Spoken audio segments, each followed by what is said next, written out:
Estimados participantes, muy buenos días. Soy Carlos Mendoza La Rosa y dentro del programa Relaciones Comunitarias del Instituto Peruano de Políticas Públicas, en esta oportunidad desarrollaremos el tema Empoderamiento Comunitario, conflictos en el nivel local.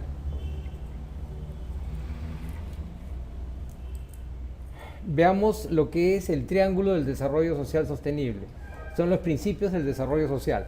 Como es un triángulo, abarca tres segmentos que son importantes: los ciudadanos a través del empoderamiento, las instituciones estatales a través de la gobernabilidad y la sociedad civil y el sector privado a través del desarrollo social y económico. Entonces, los ciudadanos no buscan desarrollar lo que es el empoderamiento. Para ello existe un puente, que es la inclusión social.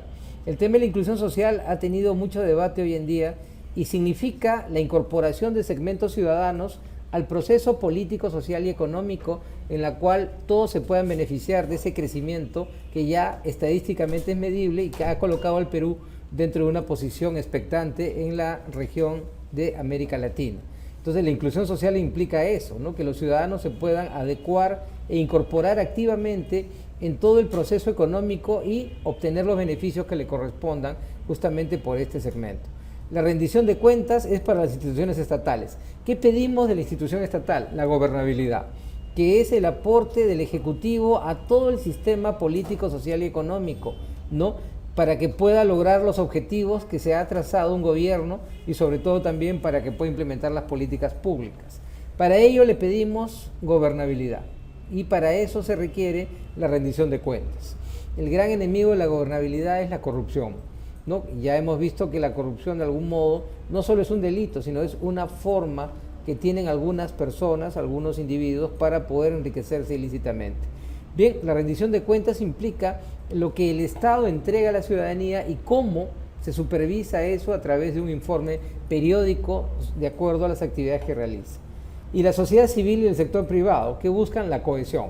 La sociedad civil y el sector privado implican que debe haber un desarrollo social y económico a través de lo que son los proyectos, ¿no?, empresariales de carácter social, de carácter privado y también lo que es el emprendimiento, ¿no? Por ese motivo, todo ello implica la pirámide del desarrollo social sostenible, que es un elemento importante. Veamos ahora las reformas estructurales de las políticas sociales y de género. Para ello vamos a tener tres niveles de medición: el nivel micro, que es la comunidad; el nivel meso, que es el gobierno e instituciones locales; y el nivel macro, que es el gobierno nacional, lo que normalmente se le llama el gobierno central.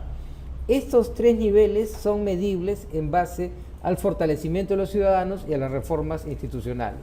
Logrado eso, se busca el empoderamiento ciudadano. Bien, veamos entonces a nivel micro, en primer lugar, lo que es el fortalecimiento de ciudadanos.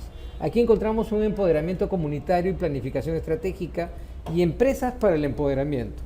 El nivel micro, la comunidad, implica el apego que tiene el ciudadano, ¿no?, el vecino, ¿no?, la persona común y corriente, a la realidad que está viviendo, la realidad social, económica, política. Por eso existe un empoderamiento comunitario que permite que el ciudadano pueda incorporarse a todos los niveles de actuación social. A su vez, las empresas también, ¿no?, realizan esta figura para que los ciudadanos de la localidad se puedan adecuar, se puedan incorporar activamente al trabajo de esas empresas. No hay reformas institucionales. A nivel meso, que abarca el gobierno y las instituciones, encontramos ya diferentes elementos, ¿no? En primer lugar, como es un nivel intermedio entre el individuo y el gobierno, se forman colectivos sociales, se forman grupos y por ello viene lo que es la formación de coaliciones, voz y comunicación. Estos grupos tienen intereses, estos grupos tienen plataformas, programas que los incorporan al nivel donde están actuando y obviamente también al formarse estas coaliciones buscan realizar sus proyectos y alcanzar sus objetivos. También hay principios y estrategias de desarrollo impulsado por la comunidad. Estos principios y estrategias también implican una participación activa de los ciudadanos. En las reformas institucionales tenemos los principios de acción cívica, la participación cívica en los gobiernos locales, el presupuesto participativo y lo que es los mecanismos de auditoría social. La llamada participación cívica es lo que podríamos llamar la labor que tienen los ciudadanos a través de los canales establecidos por el gobierno en las instituciones locales, ¿no? Es la manera como los vecinos participan en los gobiernos locales. Por eso la palabra cívica implica un compromiso ciudadano, implica necesariamente una participación activa de los ciudadanos. Para ello, obviamente, hay un gasto y se requiere un presupuesto participativo. Todo gobierno local, todo gobierno distrital, toda localidad, toda municipalidad debe tener un presupuesto para la participación vecinal. Es un presupuesto participativo. No olvidar que la democracia da mecanismos de participación hacia todos los ciudadanos que se pueden ejercer a nivel local como también a nivel de gobierno central. Y finalmente, mecanismos de auditoría social. No, la palabra auditoría social implica un control, implica una supervisión de toda actividad social que realice el gobierno, las instituciones locales en el nivel MES. Esos mecanismos de auditoría social no abarcan un montón de actividades en cuanto al control y verificación de que los proyectos se realicen de acuerdo a lo planificado y que cualquier ayuda, ¿no?, llegue exactamente a los necesitados. A nivel macro, ya a nivel de gobierno central o gobierno nacional, tenemos también principios de acción cívica, igual, y principios y estrategias del desarrollo impulsado por la comunidad. Como es a nivel de gobierno central, entonces su nivel macro es grande y su labor también. Se implementan políticas, ¿no?, públicas y hay principios pues que claramente vinculan al ciudadano, pero esta vez ya a nivel, ¿no?, de gobierno central. Ya no es una participación vecinal, ahora es una participación política, ¿no? Las reformas institucionales, hay participación cívica en los gobiernos nacionales, hay un marco de descentralización, hay diagnósticos de corrupción, hay participación ciudadana en materia legislativa y hay un diálogo nacional. Estas reformas implican nuevos conductos y canales de participación. Hay una descentralización, que es la transferencia, ¿no?, de competencias y funciones a los gobiernos regionales. Hay un diagnóstico de corrupción que implica también un control permanente ciudadano cuando cualquier funcionario descompone su conducta, se aleja de los valores y exige, ¿no?, algún tipo de prebenda indebida, configurando el delito de corrupción. Hay participación ciudadana en materia legislativa a través de los mecanismos de participación ciudadana, ¿no?, lo que llamamos comúnmente la democracia directa, ¿no? Entonces, por ejemplo, el carácter de la revocatoria. La revocatoria es un derecho ciudadano y no tiene que verse como algo politizado. No puede desfigurarse porque simplemente hay gente que simpatiza con una autoridad y obviamente al simpatizar con ella ya tira por la borda cualquier mecanismo de participación ciudadana. Específicamente cuando se trata, por ejemplo, de revocar a un alcalde, sin decir nombres, es un derecho ciudadano. No tiene por qué verse como una actitud contraria a la democracia. Al contrario, la democracia se nutre, se fortalece justamente con esta actividad. Y el diálogo nacional, algo que no se toma en cuenta y que es muy permanente, es el diálogo nacional. ¿Entre quiénes? Entre los ciudadanos y el gobierno central. ¿A través de qué? Muchos mecanismos de diálogo pueden emplearse, ¿no? Hay foros, hay colectivos, hay mecanismos de participación para este diálogo que permiten a todos los ciudadanos tener una vinculación directa con su gobernante. Veamos ahora el mapa del conflicto social en el Perú a nivel regional.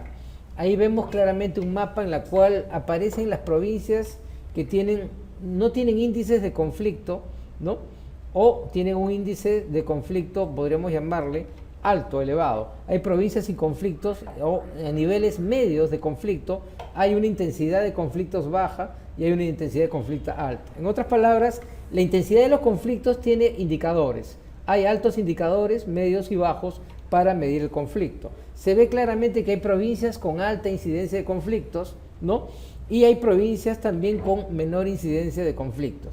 En el mes de febrero han surgido 5 conflictos sociales. En el reporte 96 conflictos sociales de la Defensoría del Pueblo se señala que hay 152 conflictos activos y 77 conflictos latentes. El conflicto activo es cuando ya se desató un nivel de enfrentamiento ciudadano, un nivel de oposición y beligerancia sin llegar a una violencia abierta. El conflicto latente es cuando existe potencialmente un conflicto que todavía no se ha manifestado, pero que en cualquier momento podría surgir y desarrollarse. La mayor cantidad de conflictos sociales se ubica en el departamento de Ancash, con 22 conflictos, Puno 21, le sigue el departamento de Cajamarca con 17 y Cusco con 16. Ese es el indicativo de todos los conflictos que hay en este momento y su nivel de incidencia por departamentos, ¿no? No hablamos de regiones, sino hablamos de departamentos.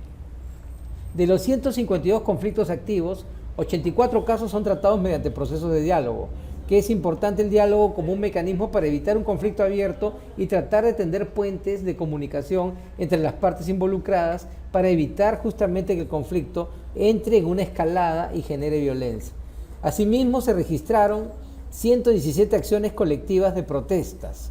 La protesta es un derecho ciudadano que obviamente está regulado por la ley, requiere requisitos también, y la protesta puede ser un mecanismo, ¿no?, de expresión popular cuando existen situaciones de conflicto o niveles también, ¿no?, de problemática social. Son los datos tomados de la página web de la Defensoría del Pueblo, ¿no? Por ese motivo son datos que están ya a disposición de todos en fuente abierta para cualquier ciudadano.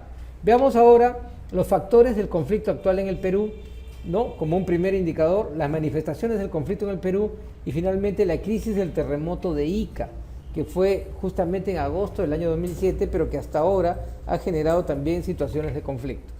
Factores del conflicto actual en el Perú. Bien, los elementos remanentes de Sendero Luminoso que han desplegado recientemente ataques contra las fuerzas del ejército y de la policía.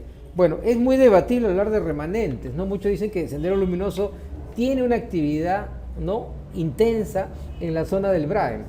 En esa zona está aliada al narcotráfico y obviamente tiene la capacidad logística para poder atacar a las fuerzas del orden. Entonces, por ese motivo, hablar de remanentes es un poco contradictorio cuando hay un sistema orgánico que permite la existencia material, ¿no?, y económica de este grupo terrorista, ¿no?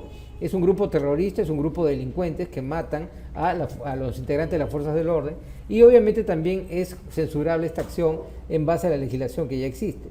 Además, el difícil proceso de transición democrática desde el final del régimen autoritario de Fujimori.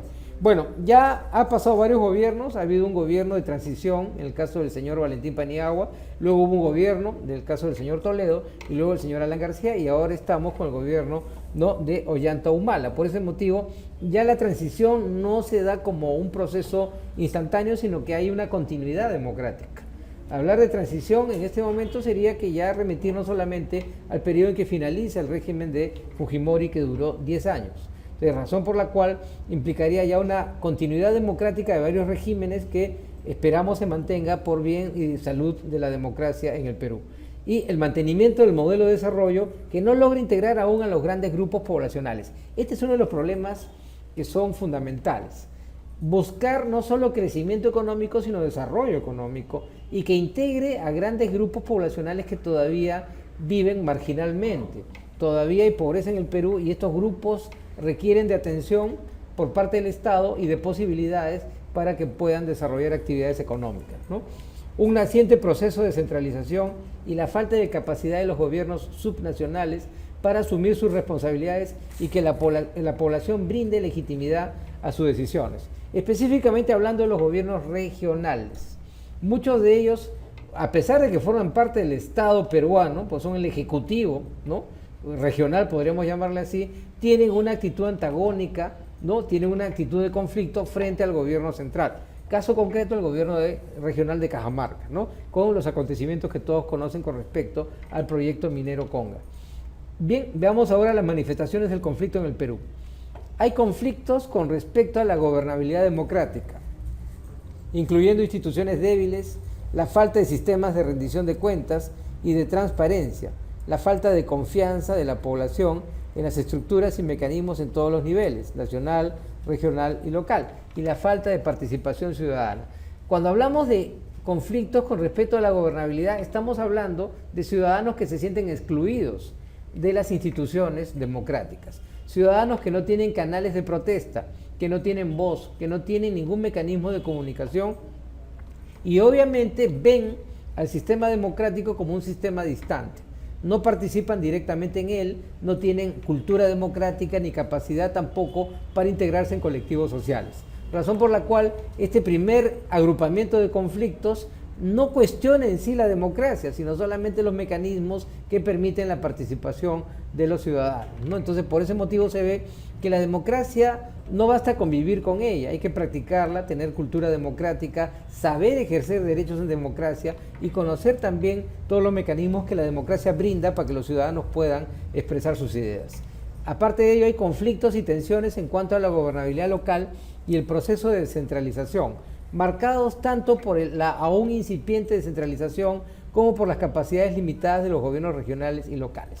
Bueno, el tema de la descentralización, como su nombre indica, es un proceso de menos a más, un proceso difícil, un proceso complejo que requiere de muchos factores para que se consolide. La ley no crea realidades, la ley regula realidades. Entonces yo puedo tener una ley excelente para descentralizar, pero si no hay una mentalidad adecuada para descentralizar, esa ley va a naufragar, va a quedarse en el aire. Entonces, por ese motivo, la descentralización todavía es un camino muy largo, es un camino muy difícil, en la cual se piensa que Lima es enemigo de todo el mundo y todo el mundo tiene que estar enemigo de Lima. Eso es una visión errada de la descentralización. No es eso, descentralización. Eso, al contrario, descentralización es crear más desarrollo fuera de Lima, ¿no? Fuera de Lima, fuera de la capital. Conflictos en torno a recursos. Es otro rubro de conflictos importante, metales, agua, madera, etc. En ellos se trata, por un lado, de la explotación de recursos naturales para el bien común y por otro lado, las consecuencias para el desarrollo social y el medio ambiente en las regiones respectivas. Hay que aclarar acá que hay muchos proyectos de inversión que también requieren esto y sobre todo, algo importante, las llamadas actividades extractivas, que hoy en día no son muy extractivas, son actividades industriales, que dentro de ellas se realizan, ¿no?, elementos extractivos. Entonces, por ese motivo, los recursos naturales de un país tan variado como el Perú, con una gran biodiversidad, son parte de la política de Estado. Pero por otro lado también existe lo que muchos le llaman la licencia social, es decir, hasta dónde hay un impacto que puede dañar el medio ambiente de una región respectiva y ese daño ecológico puede tener un impacto en la salud de los individuos, los ciudadanos y sobre todo también de los niños, los jóvenes que viven en esa región. Finalmente, conflictos relacionados con la producción de coca, estrechamente ligados a los aspectos de desarrollo rural y que afecta a grandes extensiones del país y grupos poblacionales vinculados a esta economía. La coca forma parte de la historia del Perú, sí, pero también eso requiere una regulación, eso también requiere un control. Eso también requiere que la coca tenga una cultura adecuada a la realidad de cada región donde supuestamente existe. Entonces, por ese motivo, la coca no implica inmediatamente una situación delictiva, pero sí una situación que debe estar regulada y debe estar también adecuada a la mentalidad de las personas que estén vinculadas a ella. Bien, la crisis del terremoto de Ica tiene este elemento, la necesidad urgente de iniciar la labor de reconstrucción y la restauración de las capacidades productivas en las zonas afectadas, ¿no? Mucho se ha hablado del terremoto de Ica, mucho se dice que la ayuda no ha llegado, o ha llegado de una manera indirecta, o ha llegado de una manera selectiva, o en otras palabras, llegó pero para unas cuantas personas, o a su vez las personas en vez de restaurar sus viviendas, han empleado ese dinero para comprar televisores, celulares, cosas que no era el objetivo de la ayuda económica que se les dio. Entonces, eso también implica una serie de distorsiones que se dan en la realidad con respecto a las labores de restauración. Finalmente, la necesidad de fortalecer mecanismos y capacidades para estar mejor preparados en todos los niveles de gobierno para futuras situaciones de desastres naturales. Estamos hablando de desastres naturales, no interviene la mano del hombre, pero también debemos reconocer que Perú está en una región sísmica, zona sísmica, hemos tenido terremotos que han generado desgracias y tragedias. El año 66, el año 70, el año 74 y el último, el año 2007. Muchos también, digamos, consideran que en cualquier momento puede presentarse un terremoto y se desconoce cuál puede ser el epicentro. Pero la cultura para prevenir desastres naturales debe ser activa. Debe ser para todos los niveles, sobre todo los escolares, los jóvenes, ¿no?, para evitar que puedan ser víctimas de una eventualidad natural como esta, ¿no? Veamos ahora la hipótesis sobre los conflictos en el Perú. Como es una hipótesis, es algo que puede ocurrir. Una hipótesis es lo que puede ocurrir, no que va a ocurrir, sino que puede ocurrir. Entonces, cuando hablamos de conflictos, significa situaciones que pueden ocurrir vinculadas a un conflicto, ¿no? Y estamos hablando del Perú, la República del Perú, el territorio nacional. Bien, a modo interrogante, ¿existe continuidad entre la matriz de violencia política desarrollada a partir de la década de los 80 y los conflictos actuales entre autoridades y pueblos? Una pregunta interesante. Muchos consideran que en realidad la palabra violencia política no refleja una realidad, sino una valoración, ¿no? Lo que hubo para muchos fue terrorismo y represión estatal al terrorismo. Y en esa represión estatal al terrorismo también hubo situaciones de violación de derechos humanos. Entonces, muchos dicen que eso fue lo que hubo, no fue violencia política. Otros le llamaban a eso guerra interna. Justamente es un tema también que es materia de polémica, debate y análisis, y los marcos jurídicos a veces dejan vacíos y lagunas donde hay ambigüedades para poder hablar con propiedad en este tema. La pregunta inevitable, ¿es la pobreza el caldo de cultivo para los conflictos sociales? Muchos analistas dicen que no. En países pobres nunca ha habido ningún conflicto, ni violencia, ni terrorismo. Caso la India, por ejemplo, ¿no? En la época en la cual las dificultades eran muy grandes. Es más, muchos dicen que la violencia es producto de una ideología, y directamente hablando, el marxismo-leninismo, ¿no? O sea, así vivamos en el mejor de los reinos, esa ideología siempre generará violencia, porque para ellos la violencia es un camino para el poder. Entonces, decir que hay pobreza causa y hay conflicto social efecto, habría que verlo con relatividad y sobre todo buscando datos empíricos que acrediten ese nexo causal, ¿no? Si no hay estadísticas que corroboran eso, eso simplemente queda como un enunciado, como una conjetura, no como una realidad. Otra hipótesis, la existencia y uso de mecanismos formales de participación ciudadana disminuye la posibilidad de conflicto social. Muy importante esta pregunta, ¿no? Si yo siento que participo ciudadanamente en mi realidad política y económica, ¿ya no habrá conflicto? Habría que ver, porque de repente yo participo para generar conflictos, ¿no? Como hay gente que no participa y nunca hay conflictos, y hay gente que sí participa y más bien esa participación ayuda para que no haya conflictos. Esto conduce a otra pregunta. ¿Aquel que no participa es un conflictivo? No. ¿Y aquel que quiere un conflicto tiene que participar para ello? No. En otras palabras, ver la política como un escenario de conflicto tampoco es lo adecuado. Ver la política como un juego democrático quizás, como un juego de ideas también, como un juego de propuestas también, ¿no? La palabra juego significa competencia, no necesariamente un aspecto lúdico. El retiro de los partidos políticos nacionales de las zonas más alejadas del centro del país y la presencia de políticos independientes como autoridades estatales aumentan los riesgos de algún estallido de violencia social a partir de conflictos locales. Una pregunta que ya casi tiene respuesta. Sí, parece que es así. Los partidos políticos han despoblado el país. No vemos los partidos en ningún lugar. No, muchos dicen no hay clientelismo para ellos.